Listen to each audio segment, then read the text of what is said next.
भाई साहब, हमारे झगड़े के अंदर सीकर का संभाग चला गया और आज झगड़ा मिट गया। भाई साहब, संभाग वापस दे देना। सारे बैठे हो यमुना का जल लाओगे तो और बहुत बधाई, बहुत बहुत धन्यवाद।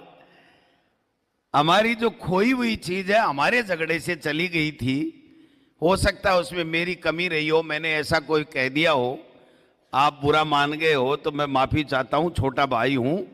संभाग वापिस राजेंद्र जी राठौड़ साहब चाहेंगे, खर्रा साहब चाहेंगे तो इस सीकर के लिए कोई दूसरा रोक नहीं सकता है, यह मैं आपको कहता हूं।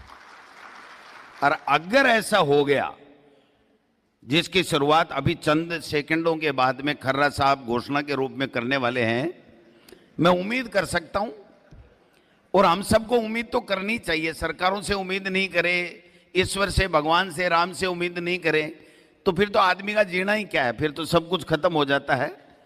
अब दें, आगे दें, कब दें, वो इनकी इच्छा के ऊपर है, इनके ऊपर छोड़ता हूं मैं।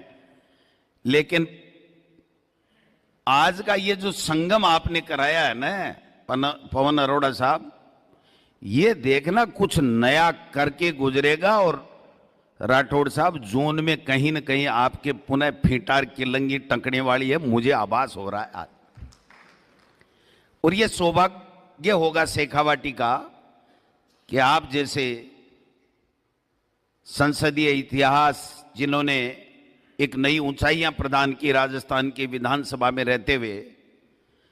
मैं सुन रहा था भजनलाल शर्मा साहब ने 2 साल का अपनी सरकार की उपलब्धियां पेश करी, तो मैंने कहा साहब हमारी भी 5 ले लो। तो राठौड़ साहब धीरे धीरे कह रहे थे, वो देख रहे थे भाई सरकार भी ना सुन ले, डोटासरा भी नहीं सुन ले, लेकिन मैंने सुन ली। बोलो भैया ऐसी 35 प्रगति प्रतिवेदन मैंने तो पेश किए हैं।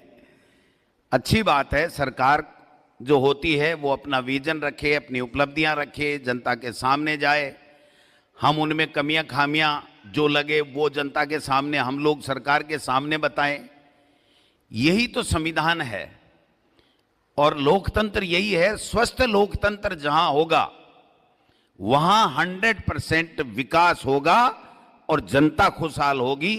इसलिए मैं इस मंच पे अरोड़ा साहब वादा करता हूं महाराज श्री के चरणों में नमन करते हुए कि हम दलगत राजनीति से ऊपर उठ करके सब लोग मिलकर के शेखावाटी को कैसे और ज्यादा लोगों को जन कल्याणकारी योजनाएं और विकास के आयाम स्थापित होने, इस बात में प्रयास